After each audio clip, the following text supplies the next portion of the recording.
It's good to see everybody today. Beautiful day today and great day to be together.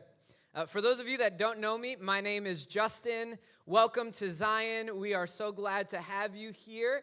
I'm the pastor here, and we have been going through a series in Proverbs. And if you've been tracking with us, it's just been an incredible series where we get to speak to the nitty-gritty things in our lives and see how God really cares just about all aspects of our life together. And today we're actually starting to wind down the series. And we're going to be speaking about endings. Today we're talking about abundant life. And we're going to be looking at, over the next 2 weeks, today, life and death, and how Proverbs really wants to open up our eyes to see the path that we are taking with our actions, whether they are leading us to life or whether they are leading us to death. And so what we'll be looking at is outcomes. What are the outcomes of our life, of the decisions that we make, of the things that we do?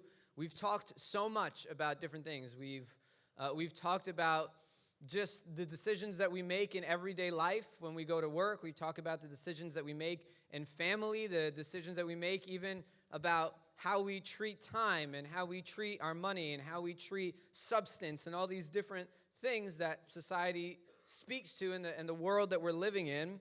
And so as we start wrapping this up, we're going to be talking about outcomes, which is really what Proverbs is trying to get to at the end of the day. And so the kind of verse that I want to start off with and think through today is Proverbs chapter 10, verse 16. It says, "The wage of the righteous leads to life, the gain of the wicked to sin." The wage of the righteous leads to life, the gain of the wicked to sin. So today, in today's day and age, I think what we are really marked by as a people in a society is how we search. We are always searching for something.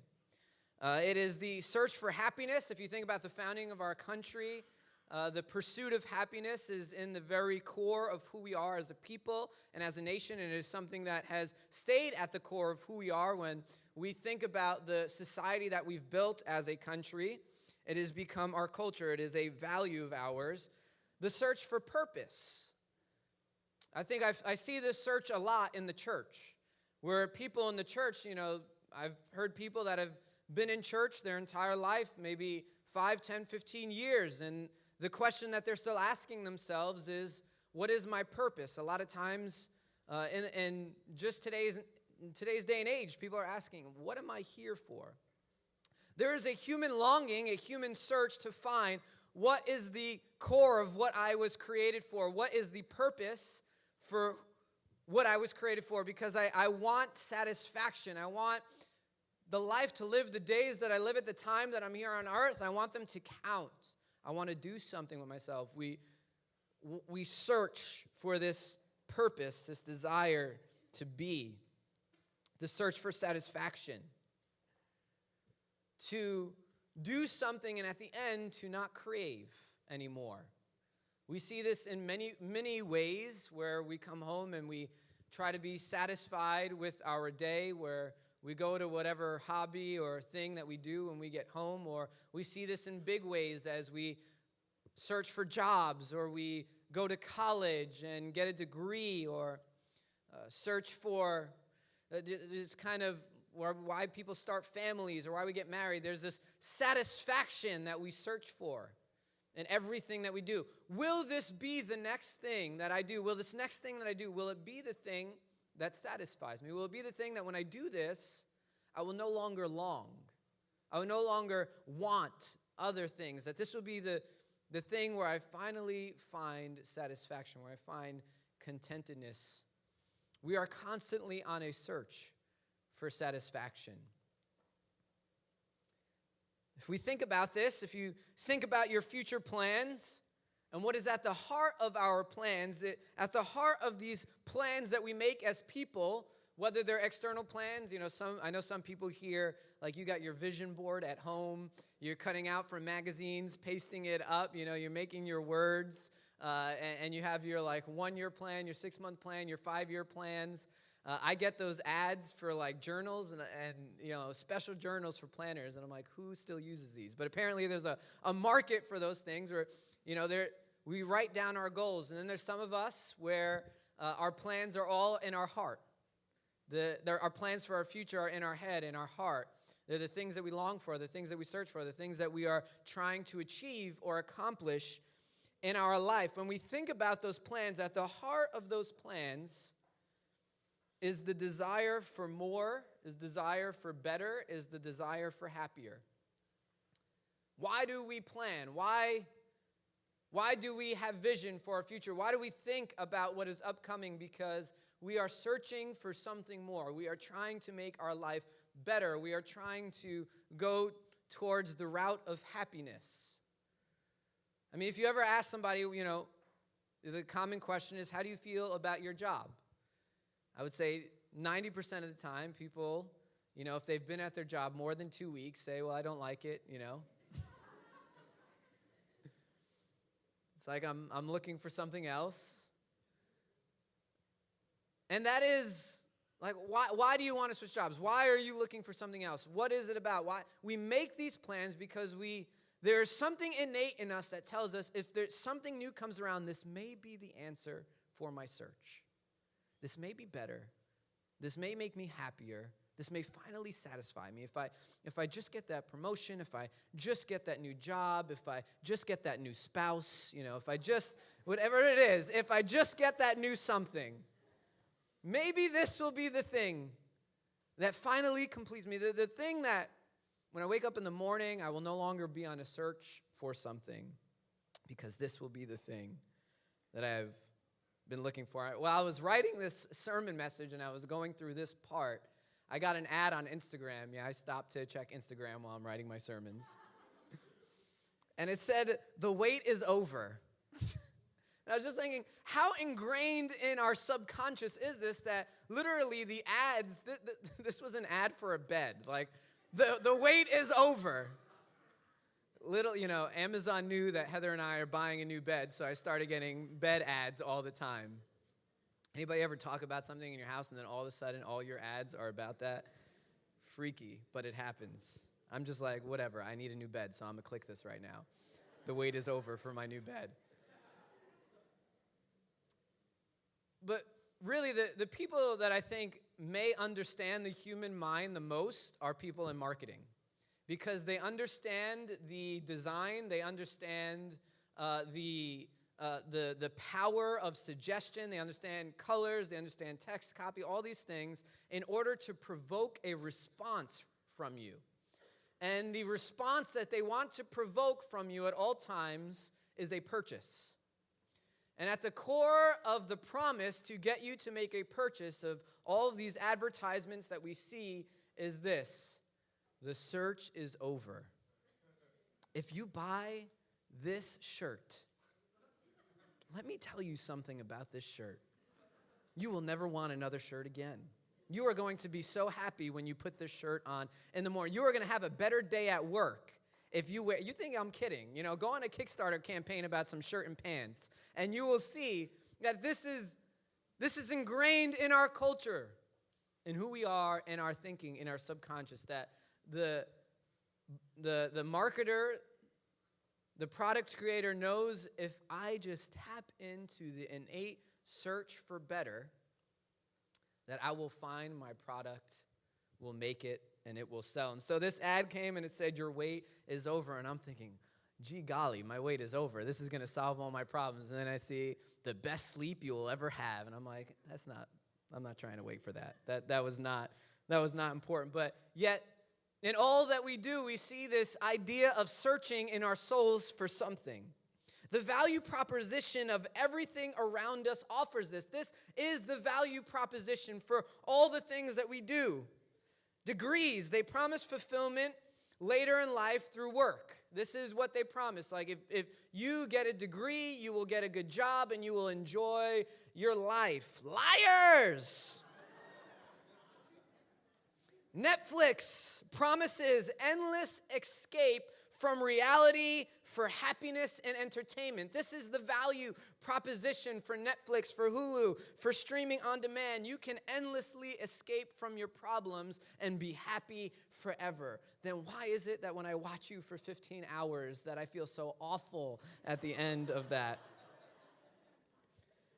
Vacation promises satisfaction and true contentedness. If you are just on this beach or by this infinity pool looking out into the endless expanse, that will be the satisfaction of your soul, the endless contentedness that you will feel when you are in this resort. These are the value propositions that are constantly being put, and I'm selling you a vacation right now. Y'all didn't even know it. But at the end, you can sign up for one. Personality tests, they promise ways to find your true purpose in life. If you ever wondered why your life is so stinky, it's because you haven't taken this personality test yet, and you haven't really figured what you're great at and what job you should have. And so once you do that, for just $9.99, this will solve all of your problems. And you will now know exactly what field you should be into because you are one of 16 people on earth, personality types. And this will solve everything that you want, and you will know your purpose.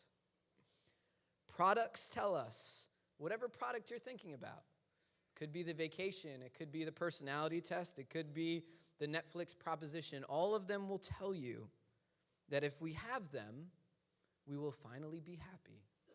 We will finally be satisfied. We will finally find our purpose. Coca-Cola, this is a great one.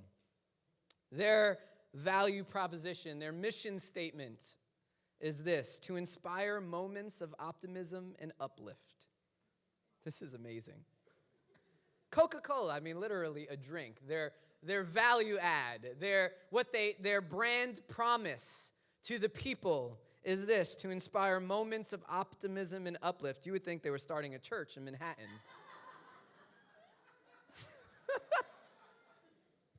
Like, if you want to come to don't let me go down that rabbit trail. And we buy into this. Literally, we buy into it. We spend our money on this because we believe what we are being sold, that if I just have that drink, if I just have that vacation, if I just have that degree, if I just have that product, then I will be better. But what is the reality of unending Coke? That is literally what I wrote in my sermon notes.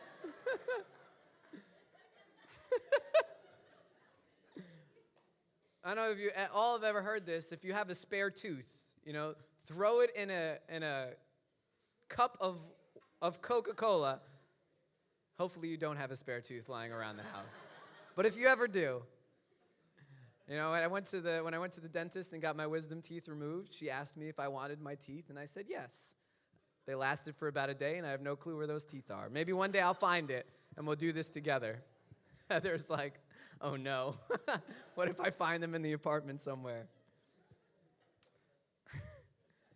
But you put your tooth in a cup of Coke, leave it overnight, and you will find that your tooth will begin to disintegrate. To inspire moments of optimism and uplift.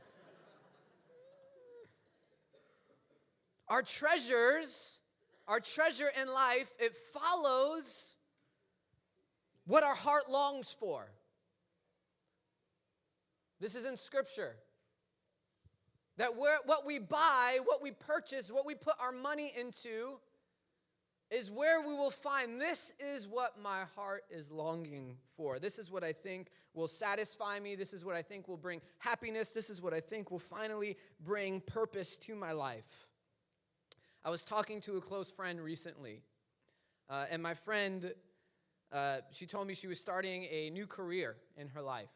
And this is a new career after, I think this is about the fourth or fifth new career in the last 6 years. So it's a lot of new careers. And, the question was to her, why are you starting another career? Why are you going into this? And the answer was, I think this is it. I think this is fine. I think this is going to make me happy. That was what she said. This is going to make me happy. And I just, in my head, I was kind of thinking like 5th career choice, 6 years, we've known each other for a while. Every time you've made this career choice shift, the answer is always, well, I think this is going to make me happy. And before we judge this girl, this is something that happens all the time. If you look at statistics specifically around millennials on average change job paths every 1.5 to 2 years. Right? And the number one reason behind this is I want to be happy. I want to be happy. And then she asked me, I kind of threw out a couple of leading questions. I don't know if you ever do that in a conversation, but I was just kind of like, don't you see that this is not the answer? And so she asked me, well, what makes you happy? What would satisfy you forever? And I was like, well, I wasn't expecting such a deep question today on this afternoon. And so I was just thinking, I was like, well, give me a minute to think about this. And the answer was, what satisfies me, what would satisfy me forever was, and this is what I told her, I said, really eternity glorifying God. That would satisfy me forever. And she was just kind of like, okay, and so why did you make that decision? And I said, well, I've tried a lot of things.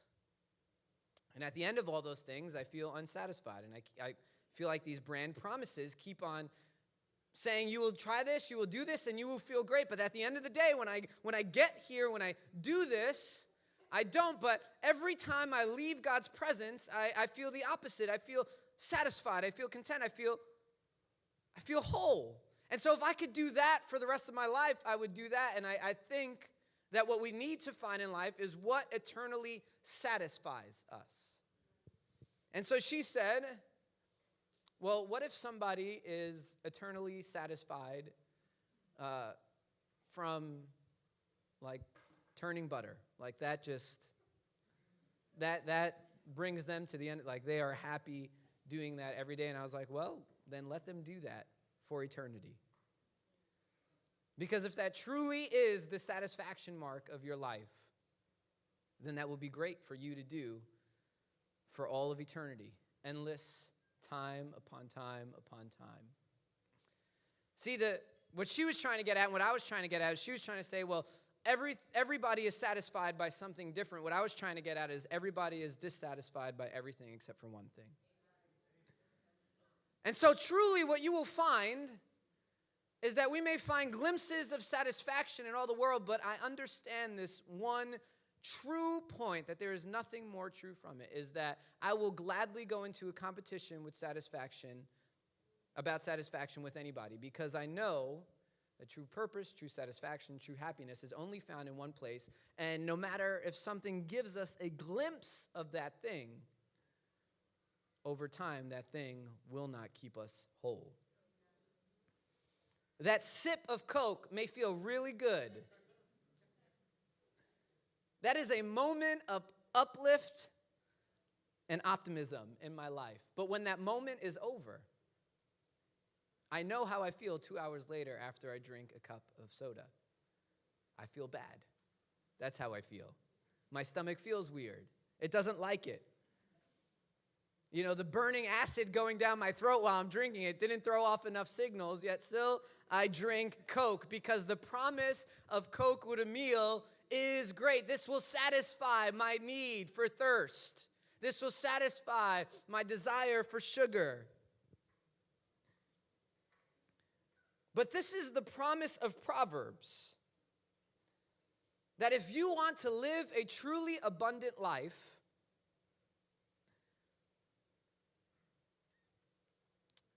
that you follow the wisdom that it gives you. And this will lead you into the best possible, most satisfied, most content, most purpose-filled life that you can possibly live. In Proverbs chapter 8, verse 35, it says this: "For whoever finds me finds life and obtains favor from the Lord." Whoever finds me finds life and obtains favor from the Lord. The promise of Proverbs is that if you follow the wisdom of Proverbs, that you will find life. And the life that is spoken about in Proverbs is the life here on earth. That if you are looking for abundant life on earth, then follow what we have been talking about for the last 3.5 months. That if you follow in the way of God, if you follow in the way of Jesus, what will actually happen is your life of abundance will start now. We don't have to wait to heaven to experience eternal joy, eternal satisfaction, and eternal contentedness. That if we follow in the way of Proverbs, then that promise for life is actually an earthly promise of abundant living. Here is the logic. God is your creator. He knows how best you should flourish. You don't ask the car maker how your watch works. The car maker knows how the car works, and the watchmaker knows how the watch works. God is our creator. He knows how best we flourish. So following the path that he has laid out for us, how he has called us to live, means the best flourishing that we can have on earth as possible. We go to our Creator and say, how have you created us to live? Instead, we go to creation and we ask each other, how should we live? And what we have seen when we go to creation instead is creation is trying constantly to fill a gap that only the Creator knows the key to. The Creator is shouting, is screaming, is saying, I have made you. I know how you should live. I know the way that you should go. I know the best path for you to live on earth and in eternity. Follow me. Follow me. In Proverbs 19, verse 23, it says, the fear of the Lord leads to life, and whoever has it rests satisfied. See, here's the truth. Abundant life is not about materials. Blessing is not about stuff. Abundant life, blessing, is always about the immaterial things in life. If you look at the brand promise, if you look at the searching, if you look at all the things that are promised, they say it's not that we want those things, it's we want what they produce in our life. All right, we go shopping online for that moment of happiness, that moment of euphoria when we press checkout in our bag and we know I got a package in the mail. We put on Netflix because of the promise of satisfaction, the promise of unwinding, the promise of feeling content at the end of the night. We go on vacation for that promise of relaxation, the promise of joy, of finally being at peace. It is the immaterial things that is promised to us by the material things that we buy, and that's why we buy them. It is about the joy, it is about the peace, it is about the contentedness. The only reason why we mask these things is in hopes that we get the immaterial from it. But that immaterial, God says, I am the only one that can provide it. I am the only one that can give this to you and sustain it long term. I am the only one that if you have more of me, this won't actually be bad for you. This will be good for you. We were created to work. So even though I daydream about endless vacation, I know that will destroy me rather than fulfill me. The endless Coca-Cola, it may taste good and it feels good in the moment, but if I keep on having it on end, it will destroy me. It will lead to death. The only one who that if we have more of, if we have endless supply of, if we have constant use of, that will leave us satisfied, content, joyful, and peaceful, God says, is me. In Matthew chapter 16, verse 25, it says this, whoever would save his life will lose it, but whoever loses his life for my sake will find it. Here is the point of Proverbs in all of its wisdom. Do you want purpose? Pursue God. Do you want happiness? Pursue God. Do you want satisfaction? Pursue God.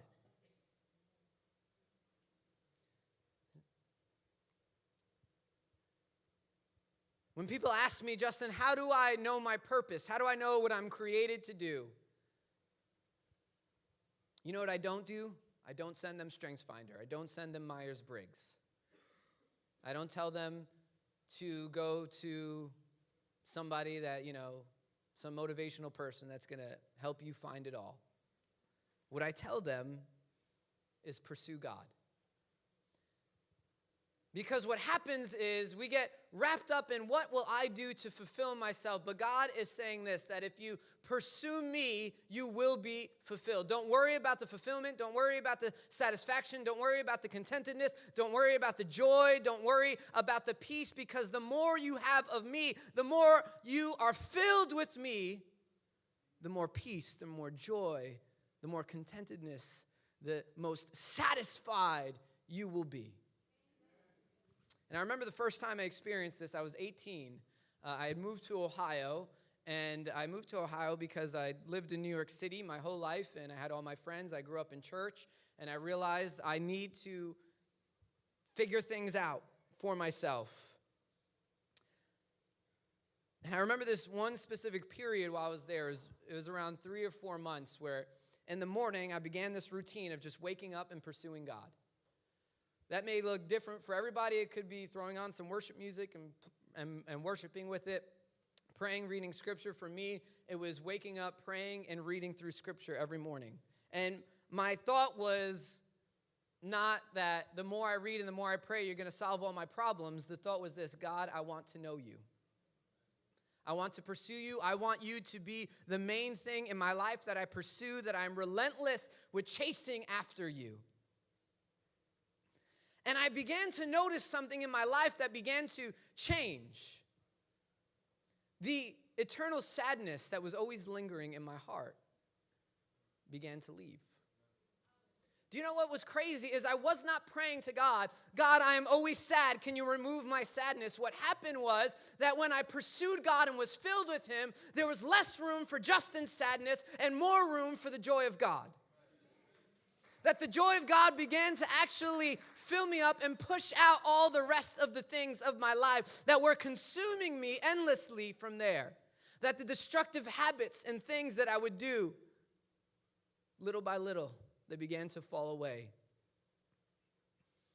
Now, these weren't prayers of God, save me from my sins, save me from that, save me from this. These were prayers of God, I want to know you, the power of your resurrection, and the fellowship of your sufferings. Philippians 3:10, God, I want to know you. God, I want to know you.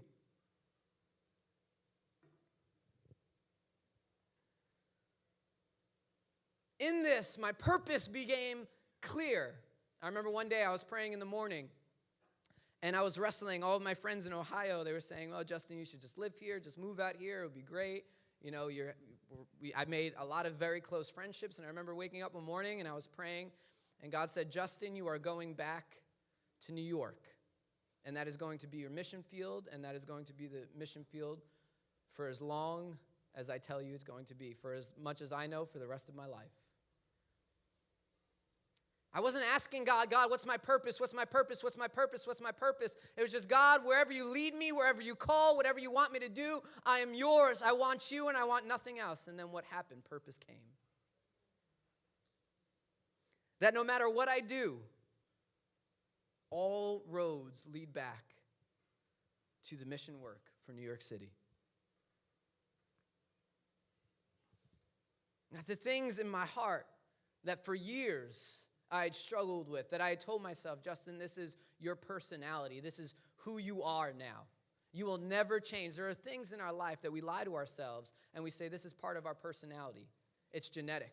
This will never be something that changes. This is part of who I am. This is how I will continually live and act and think for the rest of my life.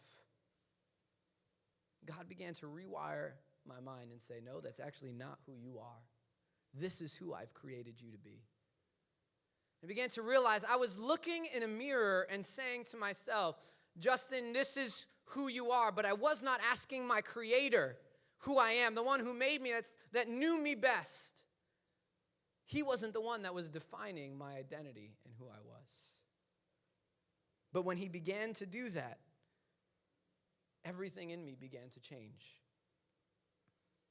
And this psalm became true, Psalm 84, verse 10. It said, "For a day in your courts is better than 1,000 elsewhere. I would rather be a doorkeeper in the house of my God than dwell in the tents of wickedness." If this is not true for you, then what I put before you is that you have yet to experience the fullness of God's presence. That's nothing to be ashamed of. That's something for you to go home and pray about. Because I can tell you, even myself, I forget sometimes. And I still run to other things, and I forget that the ultimate satisfier, the thing that will never leave me empty, the thing that will never leave me with a false promise, the thing that will always come through with joy, will always come through with purpose, that will always fill me up with good things is God. It is not the TV. It is not that person. It is not this thing. It is not buying that. It is not getting this. It is not what this ad promised me. It is not what this corporation has said to me. It is always, first and foremost, every single time, it is in his presence. That as I relentlessly chase him, as I pursue God in my life, that every single time I walk away saying, God, I just want more of that. Whatever that was, I want more. I want more of your presence. I want more of your joy. I want more of what you offer, of your patience, God. I want more of that, God. If I can live every day in that moment of your presence, then, man, whatever it takes, I want to live for eternity like that. Because one day in your presence, one day with you, one day in prayer, and in worship and in your word, I'm telling you, time and time again, has been better than 1,000 days spent doing anything else.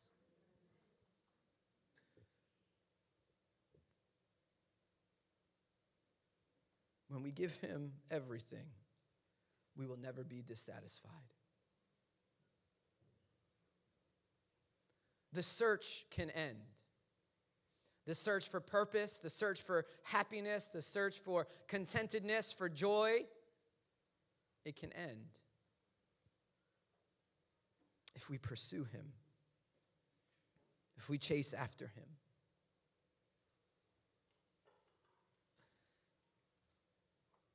Because that promise of Proverbs is this, that following God will give you the best possible life on earth you could ever ask for.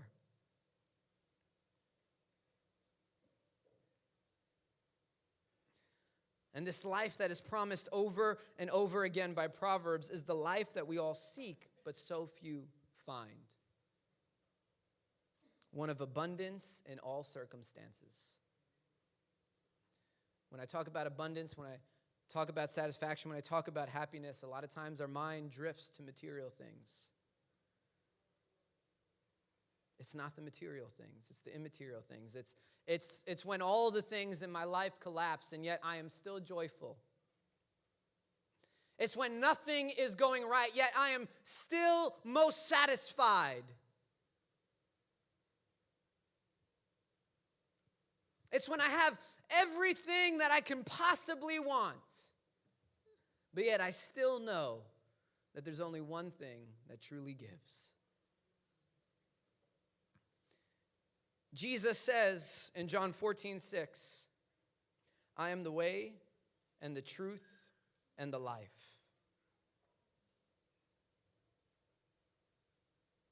True life is first and foremost wrapped up in our faith in Christ. That leads us into obedience to what he calls us to do, into everything that we've been talking about for the last few months. And then our search for satisfaction is over. Our joy is everlasting.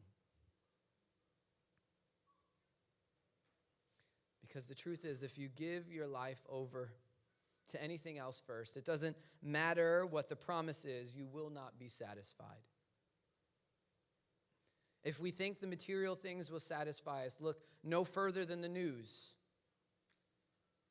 where every day you see greed has no end to it, has no satisfaction to it. Materials have no end to them, have no satisfaction in them, that we just want more and more and more, because when we have more, we crave more, and we want more, and we need more, and the more that we get, the only more that we want.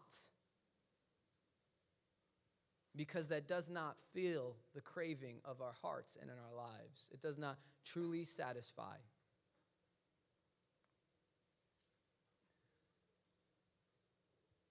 If you find your heart longing and searching, my encouragement to you is to go to Jesus, to pursue him. It says if we draw close to him in James, that he will draw close to us. That is his promise. That if you go and you look at your bank account, think, where have I pursued happiness and joy? Has it fulfilled me? And say, instead of doing those things, I'm going to train my heart to go to Jesus. And what you will find is you will find that psalm true, that better is one day in the house of God than 1,000 elsewhere. I love what David says here. He says, I would rather be a doorkeeper in the house of God, because that will be better. That would be more satisfying. That would be more joyful. That would leave me more content than anything I can do on earth. Can you stand with me and pray?